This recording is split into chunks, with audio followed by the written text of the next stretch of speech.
Nashville was off there before you. We talked to Bruce about how different the recruiting calendar was on Monday. How different is it for you with everything that's happened, the two portals, stuff still being open for grads? Like, how has that changed your life?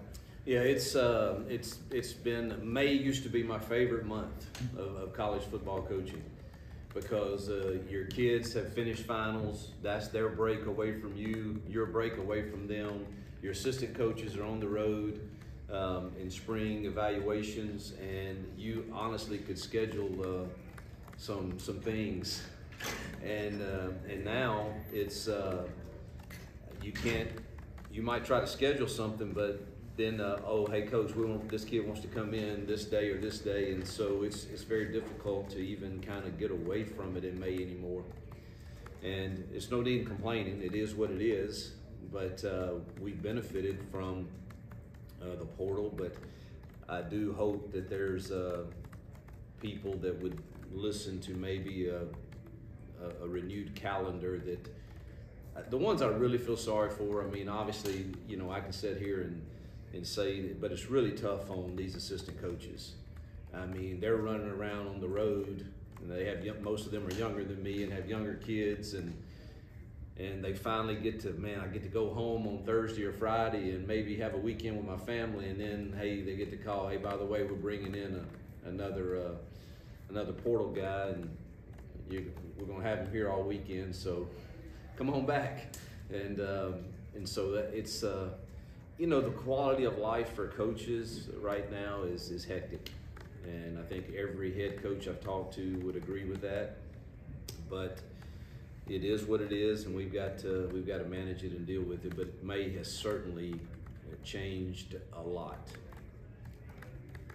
Since the last time we saw you, you got a couple additions from North Texas from the transfer portal. If you could just, I guess, kind of give us a rundown of January. Yeah, I think both have signed. There, yeah. So, man, excited about both of those kids. Jair Shorter's, and you know, I think he's a deep ball threat that has proven he can go get the ball. He gives us some length and catch radius that we need for what we want to do offensively. And I mean, Larry Nixon is a tackling machine. You know, he was either all Conference USA or led the Conference USA maybe in tackles. I don't know, is above 100. But I think he's a great addition to us also. So we're really excited about both those guys. Is there any concern with Jair about like any of the injury stuff in the past? Yeah, man, it's those are the difficult deals in recruiting, and like recruiting a kid for 1 week or those are uncomfortable, and you have to make a gut call on some of those. And obviously, he came on his official visit and went through everything with our docs, and we obviously are optimistic and believe that he'll be 100%. But that absolutely is always a concern. It seems like there's a lot of that with some of the portal guys that you have to kind of wade through and decide, is the juice worth the squeeze, so to speak, and hopefully we are blessed that they return from whatever surgeries they've had or injuries that they've had in those cases. You have Peyton Thorne, Caleb Burton, Jaden Muskrat, and Jalen McLeod. Have they reported yet? And when do you expect the two North Texas kids to report? Yeah, Peyton is here. The others are finishing up things, getting out of apartments, and we kind of expect all of the our current team. Some are back working out with Dom voluntarily, but we really, the discretionary period runs through, I guess it's Memorial Day is May, whatever date that is. The following day is when we return to, you know, team activities, and so that's kind of when we expect everybody to be here ready to go. Does that include your 12 signees from your 23 class that haven't reported yet? It does. And do you know if all 12 of those guys are cleared to come in? I think there's one that is not finished up everything that would make him a qualifier yet. Actually, two.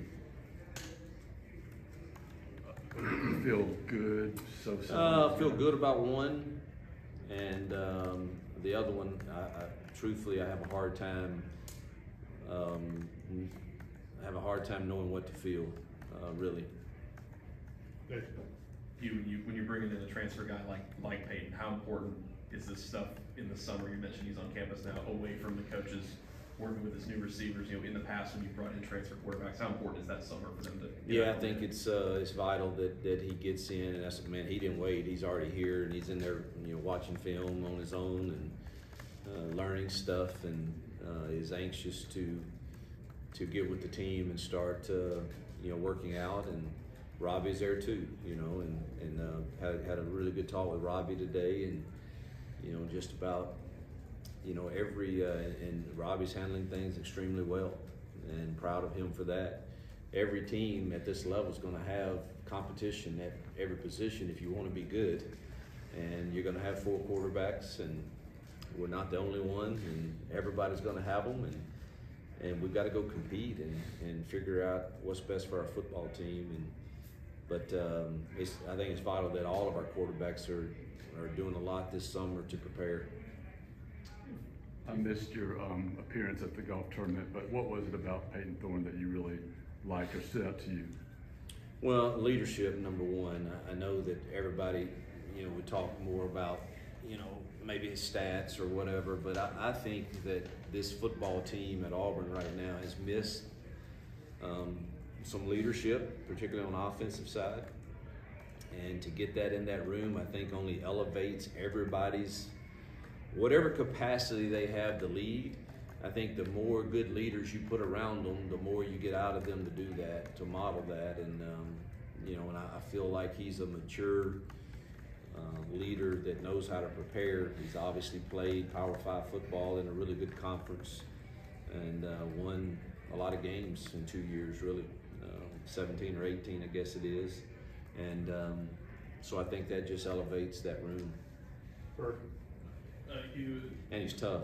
He stood in there. He got beat up pretty good last year, and stood in there and took it and kept competing. Willie Gallick shorter last year, like nearly half of his catches last year went for touchdowns. How much did that kind of stand out to you when y'all were evaluating him? Just I'd like to see that. I'll take that right now. If we can get him 20 catches and 10 of them are touchdowns, that's pretty good. Hopefully we can get him more, but you know, I thought his explosive playmaking ability was impressive, and maybe something that we really don't have or don't have proven yet at that outside position. And you know, obviously you saw the film too, and it's he's got that capability, and now we just got to get him healthy, and then hopefully get some consistency in that playmaking that you see on film. And what stood out about Nixon when y'all were trying to evaluate and I just thought his passion and the way he ran to the football and the way he was a solid tackler. You know, you can't have enough of those guys, and I think he's going to come in and compete for a starting position. I really do. Richard, Hugh, when you're taking guys from Group of 5 or lower, how do you determine? I mean, I know watching film, but like, what are some things you look for to determine if that guy can play? Yeah, it's the same thing that you look for whether you're recruiting a senior out of high school or, you know, I don't really care where they come from. Here's my question: do they improve our roster? And you know, I know there's a lot of excitement right now with what we've done recruiting, and I'm thrilled for that. I'm excited, but also, you know, I think it's too early to tell how much have we closed the gap on the ones we have to close the gap on. The one thing I know, I feel confident in saying, is that we've improved our roster. How much, I don't think we'll know until we play some games. But when I'm watching the film, that's the question for me is, you know, I don't care where they played at, do they improve our roster currently? And if we have a spot and they improve our roster, then we need to go on.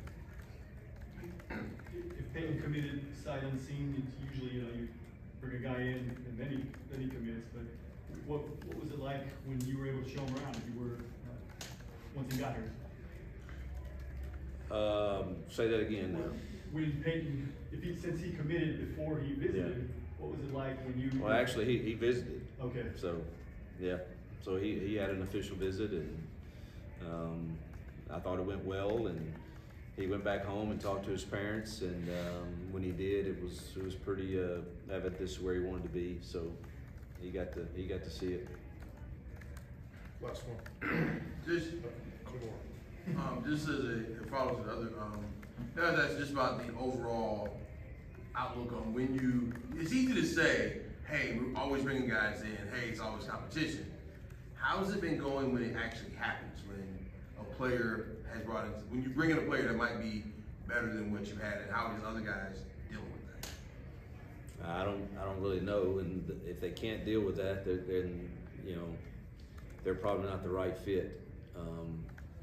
And I thought the ones we brought in for spring practice, I don't know of any that I saw that were real signs of, hey, I'm being done wrong, or that's just the wrong mentality. I mean, that's not real in this league or in any league, to be candid. I mean, we coaches want to win also, and we want to build men. And I hope that doesn't get lost in this craziness of the new college football world. But, but it's still about competition. And you know what? There's times I wasn't good enough, and I mean, it's just, it is what it is. I wasn't good enough. And it doesn't mean that I'm defined by that or that they should be defined by that. But ultimately, you're blessed to have an opportunity at whatever university you're at, and make the most of that opportunity. And does that guarantee you a significant number of snaps? No, it doesn't. But yeah, you're blessed. And I know everybody wants to play. I wanted to play when I wanted to compete. I wanted to play. But there's sometimes, somebody's just better than I was. And that's real life. And how do you handle that? And we should be about preparing young men for life. And that is if nothing else, that is one of the greatest lessons they can learn, that, sometimes I got to work as hard as I can and leave the results to be what they are. And then where do I go from there? And there's a discussion that you can have, but the answer is not always fly to the transfer portal. That really doesn't, sometimes it might be the best, but not in every case. I think, a degree still should mean something. And man, life after football should mean something, and we're a training ground for that. And boy, that didn't get talked about anymore. And so for our team, they're going to hear that consistently, that man, work as hard as you can, but you've got to compete, and then you got to be able to handle hard truths sometimes also. Last one, Brian. Quick one, how many more transfers are you looking to bring in potentially, and what We got one more positions? coming. What's today? Wednesday, Friday and Saturday. Got one more coming in. We had one today that just left. I hope that's about it, but I wouldn't say that it is, because who knows. But I guess technically the portal is closed down unless it's a grad transfer that decides to go in. But I think we're close to being at the end. Thanks, Coach. Yep. Appreciate Thank you, it. guys. Thank you.